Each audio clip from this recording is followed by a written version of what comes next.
6장 3절까지 저와 여러분이 한 절씩 교독하시겠습니다. 히브리서 5장 11절에서 6장 3절.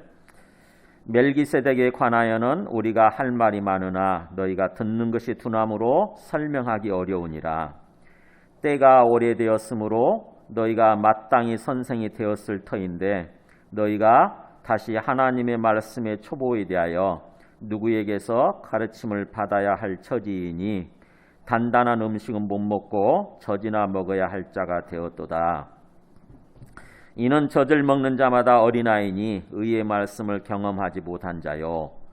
단단한 음식은 장성한 자의 것이니 그들은 지각을 사용함으로 연단을 받아 선악을 분별하는 자들이니라.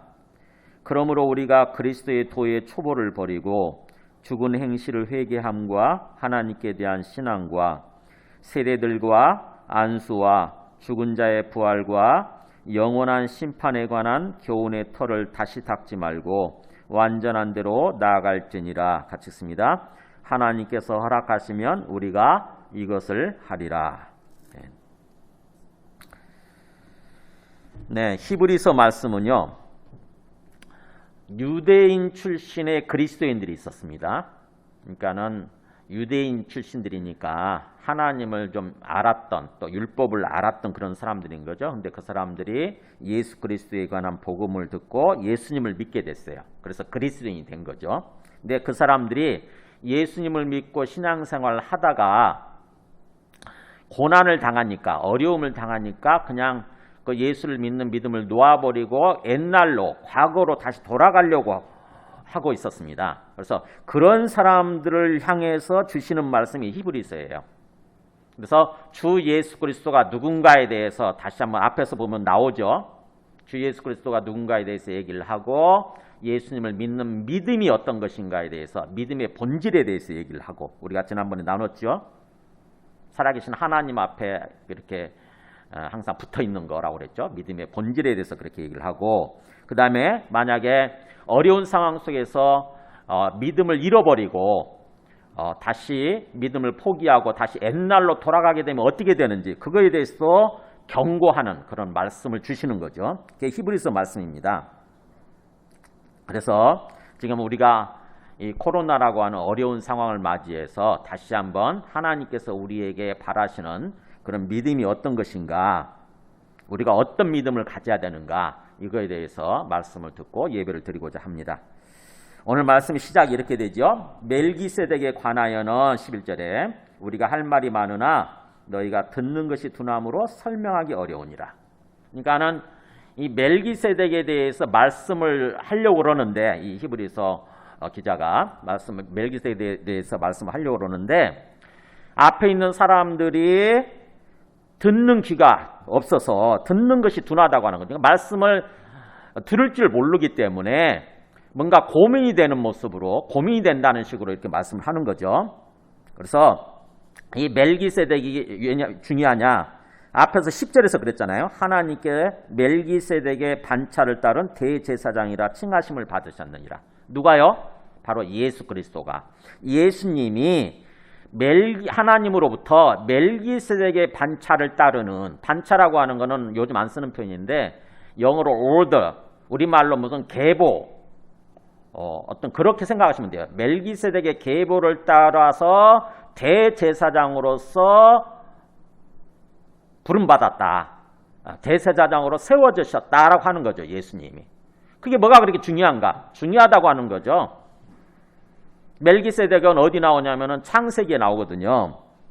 그러니까 예수님이 멜기세덱의 계보를 따라서 대제사장으로 세워졌다. 그게 중요하다고 하는 거죠. 그래서 멜기세덱에 대해서 지금 말을 해야 되는데 문제는 앞에 있는 사람들이 영적으로 아직 어려가지고 어린 상태에 있어서 이 멜기세덱의 말씀에 대해서 잘 못 알아들을 수 있기 때문에 지금 고민이 된다고 하는 거죠. 그래서 지금부터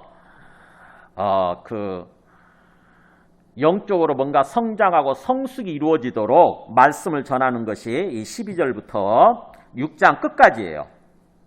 그래서 그것을 통해서 이 사람들이 영적으로 뭔가 성장하고 성숙하고, 그래서 듣는 귀가 열리도록 한 다음에 7장 1절부터 보면 이제 본격적으로 멜기세덱에 대해서 말씀을 전합니다. 멜기세덱이 누군지, 그래서 멜기세덱의 반차 계보를 따라서 예수님이 대제사장으로 세워졌다고 하는 의미가 어떤 것인지를 얘기해 주는 게 7장이에요. 그러니까는 먼저 그런 어떤 멜기세덱에 대해서 말씀을 전하기 전에 오늘 말씀은 영적으로 성장하고 성숙이 이루어져야 된다. 참으로 듣는 귀가 열려야 된다라고 하는 말씀을 주시는 게 오늘 이 12절부터 사실은 그 6장 끝까지인 거죠. 그래서 12절에 보면은 때가 오래되었으므로 너희가 마땅히 선생이 되었을 터인데, 때가 오래되었다고 하는 것은 예수님 믿기 시작한 지 시간이 많이 흘렀다고 하는 거죠. 우리 가운데 처음 이제 예수 믿기 시작한 지 얼마 안 된 사람들도 있겠지만 대부분은 몇 년이 흘렀고 또 심지어는 몇십 년이 흐른 사람들이 있죠. 그죠? 그래서 충분히 그렇게 시간이 지났으면 우리가 영적으로 성장하고 성숙이 이루어져서 어디까지 가야 되느냐? 마땅히 선생이 되었어야 된다. 즉 다시 말하면 선생이 되었어야 마땅하다고 하는 거죠. 다른 사람들을 돌보고 다른 사람들에게 말씀을 가르치고 복음을 가르치고 그래서 다른 사람들을 세워줄 수 있는 그런 선생님이 되었어야 마땅하다라고 하는 거죠. 그런데 너희가 지금 영적 단계가 그렇게 되지 못하고 너희가 다시 하나님의 말씀의 초보에 대해서 누구로부터 누구에게서 가르침을 받아야 할 처지이니 단단한 음식은 못 먹고 젖이나 먹어야 할 자가 되었도다. 네, 앞에 있는 이 히브리 이 말씀을 지금 듣는 사람들이 그렇게 선생이 되기는커녕 하나님의 말씀의 초보, 기초 단계, 그러니까 복음의 기초 단계에 대해서 누군가로부터 아직도 뭔가 가르침을 받아야 될 그런 처지라고 하는 거죠. 그러니까 아직도 영적으로 굉장히 어린아이 상태에 있다고 하는 것입니다. 다른 사람한테 이렇게 가르치기는커녕 가르침을 받아야 할 처지이다. 그래서 단단한 음식은 못 먹고 젖이나 먹어야 할 그런 자가 되었도다. 그러니까 우리가 육체적으로 보면은 어린아이가 태어나잖아요. 어린아이가 태어나면은 처음에는 젖을 먹죠. 그죠? 젖을 먹고 자라나요. 그랬다가 이제 나중에 딱딱한 밥을 먹잖아요. 밥을 먹고 이렇게 자라나게 되죠. 그래서 성장하고 성숙해지게 되면은 나중에 어른이 되고 또 다른 사람을 이렇게 뭔가 섬길 수 있는 그런 사람이 되지 않습니까? 영적으로도 마찬가지예요. 영적으로도 우리가 처음에 예수님을 믿으면 태어나는 거죠. 그게 영적으로 태어나는 거예요. 거듭난다고 그러죠. 두 번째 태어난다. 그래서 영적으로 생명을 얻어서 태어나는 거예요. 영적으로. 그러면 그 상태에 계속 머물러 있는 것이 아니라 뭔가 젖을 먹고 그 다음에 나중에 딱딱한 밥을 먹고 자라나야 되는 거죠. 성장하고 성숙이 이루어져야 되는 거예요. 젖이라고 하는 것은 부드러운 거예요. 부드러운 말씀이에요. 부드러운 말씀. 그야말로 그냥 우리의 모든 요청을 들어주는 우리 마음을 기쁘게 만드는 어떤 격려가 되는 그런 말씀만 하는 거죠. 처음에는 그 사람들이 뭔가 잘못 행동을 해도 그걸 책망할 수 없잖아요. 그냥 계속해서 다 받아주고 그 사람들을 위로하고 격려해주는 그런 말씀만 하게 되죠. 그게 젖이거든요. 근데 계속 그 상태에 있으면 안 되고 뭔가 성장하고 하면서 또 성숙이 이루어지기 위해서는 딱딱한 말씀도 들어야 돼요. 뭔가 책망하는 말씀도 드려야 되는 거죠. 우리가 잘못 하나님의 뜻을 분별하지 못하고 잘못 분별하고 잘못된 어떤 삶을 살았을 때에 좀 그것을 책망하는 딱딱한 말씀도 들어야 돼요. 그래야 영적으로 우리가 성장하고 성숙이 이루어지고 그 다음에 강해진다고 하는 거죠. 그렇게 해서 자라나고 성장하고 성숙이 이루어지게 되면은 진짜 이제 나중에 영적 성인이 되는 거죠. 영적 어른이 되고 그 다음에 그러면은 또 어떤 상황 속에서 하나님의 뜻을 분별하고 또 다른 사람들을 가르칠 수 있는 다른 사람들을 섬기고 뭔가 세워갈 수 있는 그런 사람으로 세워지게 되는 거죠. 그렇게 돼야 된다고 하는 것입니다. 그러니까 우리가 영적으로 성장하고 성숙이 이루어져야 된다고 하는 거예요. 근데 많은 사람들이 예수님 믿고 신앙생활 하면서 그런 목표의식이 없죠. 내가 영적으로 성장해야 된다. 내가 영적으로 성장하고 성숙이 이루어져서 영적 성인이 돼야 된다. 그리고 다른 사람들을 뭔가 섬기고 다른 사람들에게 복음을 전할 수 있는, 말씀을 가르칠 수 있는 그런 사람으로 세워져야 된다. 이런 어떤 목표의식이 있어야 되는데 많은 사람들이 그런 목표의식이 없이 살아요. 그냥 내가 예수 믿고 그냥 예배드리고 신앙생활을 하다가 죽으면 천국 가면 되지라고 생각하는 사람들이 있는 거죠. 그렇게 되면은 영적으로 성장이 안 되고 한 몇십 년이 흘러도 신앙생활한 지 몇십 년이 흘러도 항상 영적으로 어린아이 상태에 머물러 있게 되는 거예요. 그래서 우리가 신앙생활하면서 뭔가 시간이 흐르다 보니까는 집사가 되고 또 안수집사가 되고 권사가 되고 장로가 되고 막 그러지 않습니까? 그래서 직분은 그렇게 받았는데 그 사람의 어떤 영적인 상태나 수준이나 단계가 어린아이인 경우가 많아요. 어린아이. 계속해서 뭔가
받아들이고 믿어야 되고 그 다음에 그 단계에 머물러 있지 않냐고 이제 구체적으로 항상 어떤 상황 속에서 선악을 분별하면서 하나님 뜻대로 삶을 살아야죠. 그죠? 하나님 뜻대로. 그게 바로 영적으로 성장하고 성숙이 이루어진 모습인 거죠.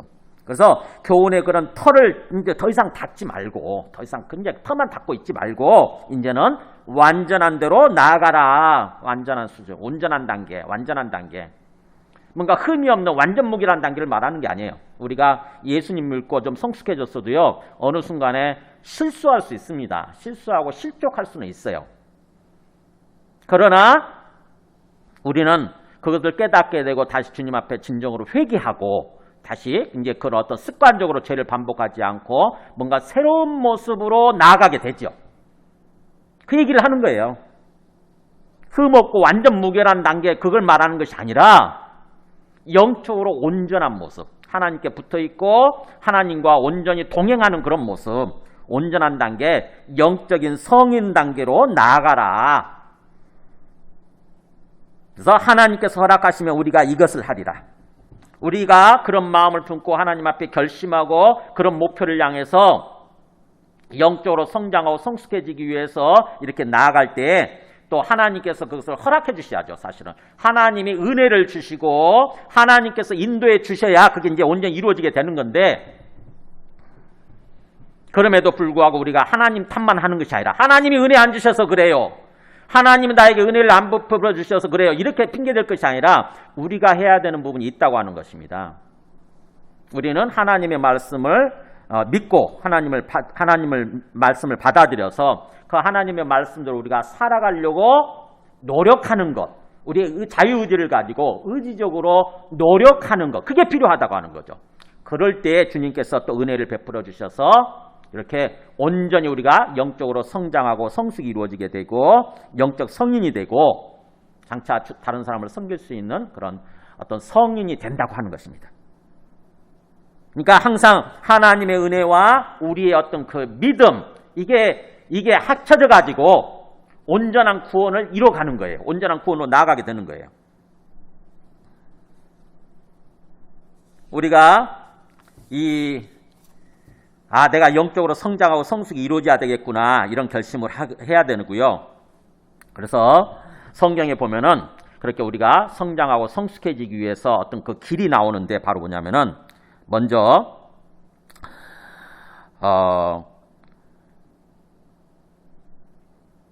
에베소서 그 4장 15절 한번 주어보세요. 에베소 4장 15절 보면은 여기 보면은 이렇게 아까 다 봤던 말씀이죠.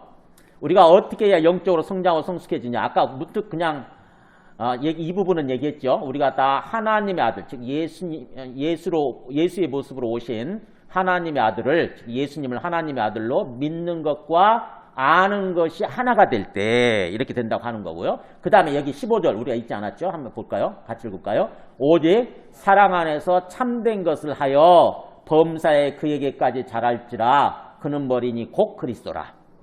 모든 일에, 그러니까 삶을 살아가면서 모든 일에 예수님의 수준까지, 그리스도의 수준까지 자라게 되려면 어떻게 해야 되느냐? 사랑 안에서 참된 것을 하여, 이렇게 얘기합니다. 사랑 안에서 참된 것을 하여. 그러니까 뭐예요?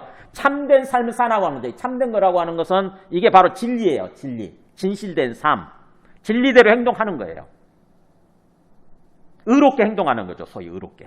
근데 그게 우리 마음속의 기본 바탕이 뭐냐면 사랑이에요. 사랑.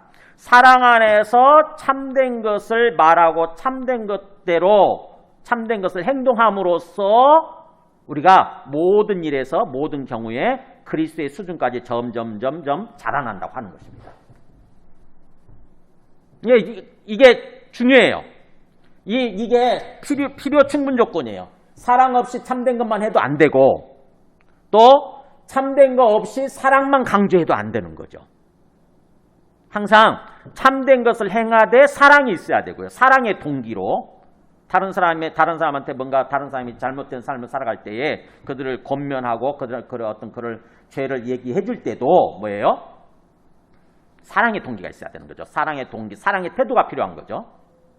그래서 사랑의 마음으로 사랑 안에서 참된 것을 말하고 참된 것대로 이렇게 행동하기 시작할 때 우리가 점점 영적으로 성장하고 성숙이 이루어져서 성인이 된다고 하는 것입니다. 그 다음에 베드로전서도 한번 보여줘 보세요. 베드로전서 2장. 자, 모든 악독과 모든 기만과 외식과 시기와 모든 비방하는 말을 버리고, 그러니까는 뭔가 이 어떤 그 영적으로 어린아이 상태의 모습이죠. 악독, 기만, 속이는 거죠. 그 다음에 외식이라는 게 뭡니까? 어떤 그럴듯하게 행동하는 거, 위선적인 모습이죠. 위선적인 거. 그 다음에 시기하는 모습, 아까 나왔었죠. 시기, 질투. 그 다음에 모든 비방하는 말, 이게 영적으로 어린애 상태에 있을 때 우리가 행동하는 모습들이에요. 그런 것들을 다 버리고, 그 다음에 한번 2절 읽어볼까요? 갓난아기들 같이 순전하고 신령한 자들을 사모하라. 이는 그로 말미암아 너희로 구원에 이르도록 자라게 하려 합니다. 자, 우리가 완전한 구원에 이를 때까지, 완전한 구원에 이르기 위해서 영적으로 자라야 되는데, 성장하고 성숙 이루어져야 되는데 어떻게 해야 된다고요? 갓난아기들 같이 순전하고 신령한 자들 사모할 때. 그러니까 아기들은, 갓난아기들은 그렇잖아요. 다른 거 없죠. 오직 엄마 저들 사모하는 거예요. 배고프면 막 울고. 그런 식으로 우리들도 영적으로 어린아이 상태에 있을 때는 뭐예요? 계속 말씀을 사모하는 것입니다. 말씀을. 이 순전하고 신령한 젖이라고 하는 것은 말씀을 가리켜요. 순수하고 전혀 불순물이 섞여지지 않고 순수하고 100% 순수하고 그 다음에 신령하다고 하는 것은 영적인 성령 충만한 그걸 말하는 거죠. 그 젖, 즉 다시 말하면 이 하나님의 말씀을 가리키는 거예요. 그러니까 영적으로 성장하고 성숙이 이루어지는 사람들은 어떤 사람들이냐면 말씀을 사모하는 사람들이에요. 말씀. 우리 믿음은 들음에서 나고 들음은 그리스도의 말씀으로 말미암았느니라 로마서에 나오죠. 그러니까 우리 믿음이 성장하기 위해서는 들어야 돼요. 말씀을 들어야 돼요. 그리스도의 말씀을 들어야, 그래서 말씀을 읽고 듣고 묵상하고 그 말씀을 깨달아야 비로소 우리가 영적으로 성장하고 성숙이 이루어지는 거죠. 가장 효과적인 방법이고 가장 직접적인 방법이에요. 직접적인 방법. 왜 영적으로 어떤 시간이 많이 흘렀음에도 불구하고 영적으로 성장하고 성숙이 이루어지지 않느냐? 대부분의 사람들, 그들의 공통점이 뭐냐면은 말씀에 관심이 없어요. 말씀을 사모하지 않는다고. 그냥 주일날 교회 올 때만 성경 들고 와서 성경 펼쳐놓고 있다가 예배 끝나면 그걸로 딱 덮어놓고 일주일 내내 한 번도 펼쳐보지 않아요. 말씀에 대한 사모하는 마음이 없는 거죠. 그러고 나서는 또 주일날 와서 말씀 이렇게 또 보고 그때만 보고. 그런 사람들은 영적으로 시간이 많이 흘러도 절대로 믿음이 성숙해지지 않습니다. 믿음이 성장하지 않아요. 그래서 정말 갓난아이가 그렇게 배고프면 막 엄마 젖을 사모하면서 막 울듯이, 그렇듯이 우리들도 하나님의 말씀에 대해서 그렇게 사모하고 그러면 자연스럽게 성장이 이루어지고 성숙이 이루어진다고 하는 거죠. 그래서 어린아이들 보면은요, 잘 먹고 잘 마시고 그 다음에 잘 자고 잘 놀고 그러면은 건강하게 자라게 돼 있어요. 그렇듯이 영적으로도 마찬가지입니다. 잘 먹고 말씀을 잘 먹고 잘 마시고, 뭘 잘 마셔야 됩니까? 네, 기도를 통해서 성령을 마시는 거예요. 사실은요, 성령을 받는 것입니다. 성령 충만함을 받는 거예요. 그래서 기도함으로써 성령 충만하게 그렇게 되고, 그리고 또 열심히 운동하는 거죠. 열심히 다른 사람들한테 뭔가 말씀을 가르치려고 하고 다른 사람을 주님께로 인도하려고 하고, 그렇게 되면 자연스럽게 건강하게 영적으로 성장하고 성숙이 이루어져서 정말 다른 사람을 온전히 가르칠 수 있는 그런 어떤 선생이 된다고 하는 것입니다. 그런 목표의식이 있어야 돼요. 그런 목표의식. 말씀을 정리합니다. 이 히브리 정말 그 영적으로 어린아이 상태에 있어가지고 말씀을 잘 들을 줄 모르는 그 사람들 향해서 이렇게 좀 성장하고 성숙이 이루어져야 된다, 이렇게 말씀을 전하면서, 만약에 성장하지 못하고 그래서 영적으로 어린아이 상태에 머물러 있다가 고난의 상황을 맞이했을 때, 어떤 고난을 당했을 때에 만약 믿음을 포기하고 옛날로 돌아가 버리면 어떻게 되느냐, 그 얘기가 바로 4절에서 8절까지 나오죠. 6장 4절에서 8절까지 보면 8절에 그렇게 비유를 하죠. 만일 가시와 엉겅퀴를 내면, 7절부터 읽어볼까요? 땅이, 비유를 하죠. 땅이 그 위에 자주 내리는 비를 흡수하여 밭가는 자들이 쓰기에 합당한 채소를 내면 하나님께 복을 받고, 만일에 가시와 엉겅퀴를 내면 버림을 당하고 저주함에 가까워 그 마지막은 불사름이 되리라.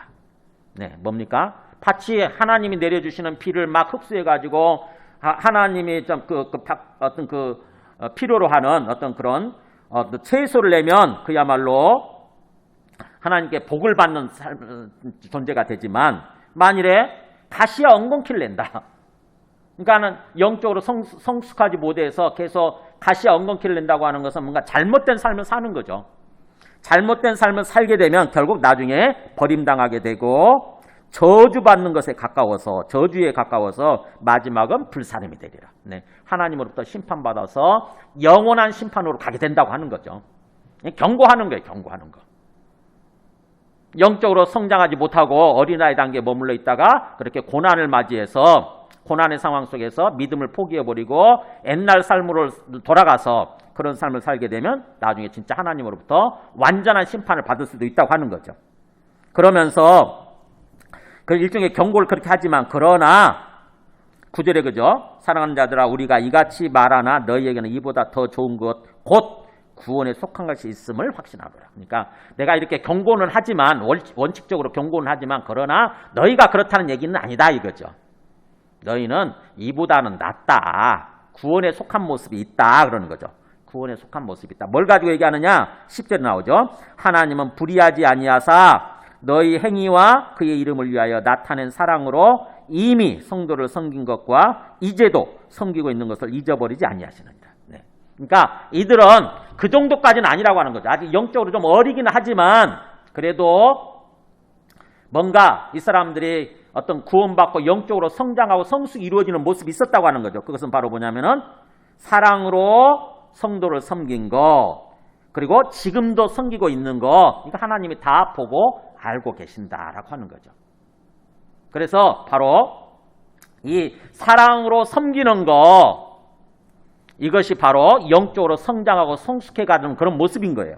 그러면서 이 히브리 교회의 이 대부분의 사람들은 그런 삶을 살았지만, 그렇지 않은 사람들, 그것 때문에 이제 히브리서가 쓰여진 건데, 그렇지 않은 사람들을 놓고 얘기를 하는 거죠. 11절 보세요. 우리가 간절히 원하는 것은 너희 각 사람이, 그러잖아요. 너희 모든 사람들이, 우리가 간절히 바라는 것은 너희 모든 사람들이, 그러니까 일부 그런 영적으로 어린아이 상태에 있는 그런 사람들 포함해서 그런 사람들도 동일한 부지런함을 나타내요. 앞에 성숙한 사람들처럼 동일한 부지런함. 그러니까 동일하게 영적으로 부지런해져서 영적으로 빠릿빠릿하게 깨어있는 거예요. 이렇게 영적으로 성장하고 성숙이 이루어지면서 빠릿빠릿하게 깨어있는 모습, 그런 부지런함을 나타내어서 끝까지 소망의 풍성함에 이르러서 주님 오실 때까지, 그래서 우리가 부활하게 될 때까지, 우리가 완전한 구원에 이르게 될 때까지 소망의 풍성한 모습으로 있어야 된다고 하는 거죠. 우리가 장차 주님 재림하신다, 우리가 완전한 구원에 이르게 된다라고 하는 어떤 소망을 마음속에 풍성히 갖고 있는 거죠. 그렇게 이르러서 12절 같이 읽을까요? 게으르지 아니하고 믿음과 오래 참음으로 말미암아 약속들을 기업으로 받는 자들을 본받는 자 되게 하려는 것이니라. 네. 그렇게 그래서 영적으로 게으르지 않고 부지런해서, 그 다음에 또 믿음을 가지고 또 오래 참음으로써 약속들을 기업으로 본받는 사람, 그 사람들 본받는 삶을 살도록 하기 위해서 지금 말씀을 전한다고 하는 것입니다. 자, 그런 사람이 누가 있었을까요? 영적으로 그렇게 게으르지 않고 부지런했고 믿음을 끝까지 갖고 있었고, 그 다음에 어떤 고난의 상황 속에서도 오래 참음으로써 하나님이 주신 축복의 약속을 받아 누린 사람, 완전히 성취한 사람 누가 있을까요? 바로 나오는 게 13절부터 15절까지가 바로 아브라함 예를 들어줘요. 아브라함을 얘기하면서 뭐라고 하냐면 14절에 그랬죠. 이르시되 아브라함한테 약속하시기를 내가 반드시 너에게 복주고 복주며 너를 번성하게 하고 번성하게 하리라, 이렇게 약속하셨다고 하는 것입니다. 내가 너를 복에 복을 줄 거고, 그러니까 너에게 큰 복을 줄 거고, 그 다음에 너를 번성하게 하고 번성하게 할 거다. 너를 크게 번성하게 해서 너로 하여금 큰 민족을 이루게 만들겠다. 그래서 너의 이름을 창대하게 해주겠다. 이렇게 약속하셨죠. 창세기 12장에 보면 나오죠. 창세기 12장 3절에. 근데 놀랍게도 아브라함은 하나님의 그 약속, 축복의 약속을 받아서 게으르지 않고 그 다음에 믿음을 가지고 또 오래 참음으로써 그 축복을 받아 누리는 삶을 살았다고 하는 것입니다. 15절에 나오잖아요. 그가 이같이 오래 참아 약속을 받았느니라. 오래 참아라고 하는 것은 앞에 12절에서 말하는 세 가지를 대표하는 거죠. 게으르지 않는 거, 영적으로 부지런한 거, 그 다음에 믿음을 갖는 거, 오래 참는 거. 이것이 있음으로써 결국 그야말로 어떤 하나님의 주신 축복의 약속을 누리는 삶을 살았다고 하는 것입니다. 그러니까 우리가 영적으로 성장하고 성숙이 이루어져야 된다라고 이렇게 책망하듯이 얘기하는 것은 우리가 아브라함처럼 그렇게 될 수 있고 아브라함처럼 하나님께서 우리에게 어떤 축복의 복의 약속을 주셨고 그래서 우리가 진정한 믿음을 가지고 영적으로 성장하고 성숙이 이루어지게 되면은 그런 삶을 살 수 있다라고 하는 거예요. 그래서 그런 삶을 살아야 된다라고 하는 얘기를 하고자 하는 거예요. 지금 말씀을 정리합니다. 지금 코로나 상황 속에서 굉장히 고난이죠. 굉장히 어려운 상황이에요. 근데 이 고난 어려운 상황을 주님의 관점에서 한번 바라보세요. 주님이 세상의 주인이라고 한다면 주님이 허락하셨기 때문에 이 코로나 상황이 우리한테 주어졌을 거고 그렇다고 한다면 주님의 뜻은 뭘까? 이 상황 속에서 우리가 어떻게 생각하고 어떻게 바라보고 그래서 어떻게 살아야 되는가? 어떤 믿음을 가져야 되는가? 우리를 향한 주님의 간절한 바램 무엇일까 한번 생각을 해보세요. 바로 사실은 우리를 영적으로 성장하고 성숙시키기 위한 하나님의 은혜의 시간인 것입니다. 사실은 이 고난의 상황이요. 인간적인 관점에서 바라보게 되면 너무 힘들죠. 그냥 힘들기만 하네 이런 생각할 수 있는데 하나님의 관점에서 바라보게 되면 하나님은 뭔가 이 상황을 통해서 우리를 영적으로 성장하고 성숙시키기 위한 그런 시간인 거예요. 하나님의 은혜의 시간이라고 하는 것입니다. 그래서 하나님의 관점에서 지금 상황을 바라보고 우리가 영적으로 성장하고 성숙해지려고 하는 그런 믿음이 필요한 거예요. 그 목표를 가지고 하나님의 말씀을 정말 이 시간 얼마나 좋습니까? 혼자 있는 시간 텔레비전만 보고 계시지 마시고 또 핸드폰만 보고 있지 말고 그냥 하나님의 말씀을 묵상하고 있고 그 다음에 또 기도하는 거예요. 기도. 그러면 성령을 통해서 주님과 온전히 교제하고 동행하는 그런 영생의 삶이 이루어지게 되는 거죠. 그러면서 우리가 영적으로 성장이 이루어지고 성숙이 이루어져서 우리 상황 속에서 하나님의 뜻을 더욱더 분별할 수 있게 되는 거예요. 선악을 분별하게 되고 그래서 영적으로 성인이 되어져서 온전히 주님과 함께 동행하는 삶, 또 주님께 쓰임받는 삶, 주님과 함께 일할 수 있는 그런 주님의 동역자로서 삶이 세워질 수 있다고 하는 것입니다. 우리가 먼저 그렇게 세워져야 되고 그 다음에 우리에게 붙여주신 영혼들 있죠. 우리 사랑하는 가족들, 우리 부모님이나 우리의 자녀들, 우리의 형제들 그 사람들을 또 그렇게 주님의 그렇게 그들에게 주님의 말씀을 가르칠 수 있는 그런 선생이 돼야 되는 거죠. 그런 목표의식을 가지고 살아가야 된다고 하는 것입니다. 그래서 마지막 예수 믿고 구원받음의 과정 다시 한번 보여주세요. 네, 예수 믿고 온전한 구원에 이르는 과정은 이렇게 3단계로 얘기할 수 있어요. 먼저 영적 출애굽이죠. 우리가 죄를 사함받고 의인이 되는 거죠. 예수님을 믿으면 주 예수 그리스도를 믿으면 우리가 하나님과 화목하게 되고 의인이 되는 거예요. 영적 출애굽, 구원받는 거죠. 그 다음에 우리가 광야의 과정을 거쳐서 나중에 가나안 땅에 들어가게 되죠. 이 가나안 땅은 주님이 재림하시게 되고 우리가 부활하게 되는 거. 그래서 영원한 천국에서 살게 되는 거. 이게 구원의 완성이죠. 그러니까 우리는 지금 구원받은 사람들인 거고 장차 구원에 이르게 될 사람들이에요. 그러면서 현재 우리의 위치는 이 지금 광야의 과정에 있는 거죠. 이 광야라고 하는 거는 성령을 따라서 주님과 동행하는 그런 영생의 삶을 살아야 되는 그런 과정이에요. 그래서 이 고난이 주어질 때에 이 고난이라고 하는 것은 영적인 성장과 성숙을 위한 하나님의 은혜의 시간이다. 이렇게 생각하고 이렇게 받아들이고 항상 살아계신 하나님을 인격적이고 실제적으로 믿어야 되는 거예요. 여기서 이 히브리서에서 말한 믿음이 바로 이거예요. 그냥 지식적으로 아는 게 아니고 인격적이고 실제적으로 믿고 그 앞에 서 있는 거. 하나님 앞에 서 있는 거. 그러면서 열심히 말씀을 먹고 기도하고 그래서 주님과 동행하면서 성령을 따라 주님과 동행하면서 하나님의 형상을 회복해가는 거 이게 지금 현재 우리가 해야 되는 이 고난 과정에 있는, 광야 과정에 있는 우리의 삶이에요. 그래서 내가 진정으로 그렇게 영적으로 성장하고 성숙이 이루어져 가고 있는가 한번 생각해 보시기 바랍니다. 나는 영적 성장과 성숙의 목표를 두고 신앙생활을 하고 있는가? 아니면 아무 생각 없이 그냥 계속해서 어린아이 상태에 머물러 있지는 않은가? 우리의 생각 자체가. 주님께서 우리에게 바라시는 것은 지금 뭘까? 한번 생각해 보시기 바랍니다. 함께 찬송하고 기도하겠습니다. 찬송가 200장